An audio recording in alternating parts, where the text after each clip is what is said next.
Hello বন্ধুরা, আজকে আমি দই কাতল করব। এই প্রথমে মাছ, এই যে কাতল মাছ, তারপর নিয়েছি দই, পেঁয়াজ বাটা, কাজু বাদাম, তেজপাতা, আর হচ্ছে গরম মশলা, আর এখানে হচ্ছে সাদা সর্ষা আর কাজু বাদাম দিয়ে বেটে নেব। এমন সামান্য হলুদ, সামান্য লবণ দিয়ে আমি মাছটাকে মেখে নেব। মাছটা অনেকক্ষণ মেখে রেখেছি। কড়াইতে তেল দিয়েছি, তেলটা গরম হলে পরে মাছগুলো দিয়ে দেবো, কাতল মাছ। তেলটা গরম হয়ে গেছে, এখন আমি মাছগুলো ভেজে নেব। বেশি কড়াও করবো না, মিডিয়াম নেব।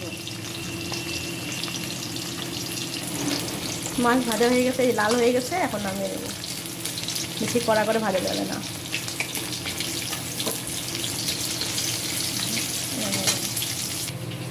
মাছ ভাজা হয়ে গেছে, এখন আমি শুকনো লঙ্কা, তেজপাতা আর হচ্ছে গরম মশলা দিয়ে দেবো, তেলে দিয়ে দেবো।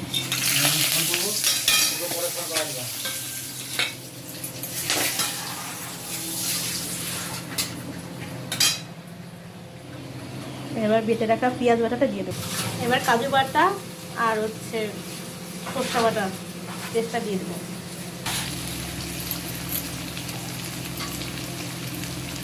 একটু জিরার গুঁড়া দিব। মশলাটা হয়ে গেছে, এবার সামান্য দই দিয়ে দেবো।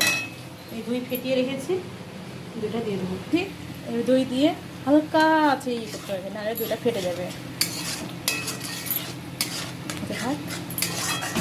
তারপর সামান্য হলুদ লবণ দিয়ে দেবে। সামান্য লবণ আর হলুদ দিয়ে দিচ্ছি, অল্প লবণ দিয়ে নাড়াচাড়া করে দেবো। মশলাটা আমার হয়ে গেছে, এখন আমি মাছ মতন জলটা দিয়ে দেবো। এবার জল দিয়ে দেবো, হয়ে গেছে মাছ মতো জল। এখন আমি মাছগুলো দিয়ে দেবো, ঝোলটা ফুটে গেছে, মাছগুলো দিয়ে দেবো। মাছগুলো দিয়ে দিয়েছি, এখন 10 মিনিটের মতন হালকা আছে ফুটাবো, নেবে তারপর আমার দই কাতল রেডি হয়ে গেছে। এখন আমি ধনেপাতা দিয়ে নামিয়ে দেবো। 4টা কাঁচা লঙ্কা দিয়েছি,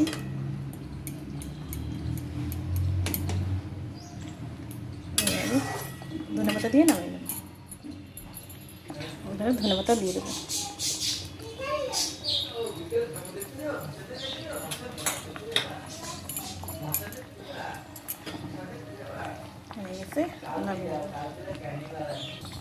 হয়ে গেছে, এবার নামিয়ে নেব।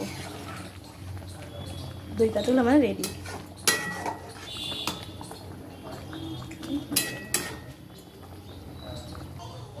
আমার দই কাতল রেডি। ভালো লাগলে লাইক করো, শেয়ার করো, কমেন্ট করো আর সাবস্ক্রাইব করে দিবে। Thank you.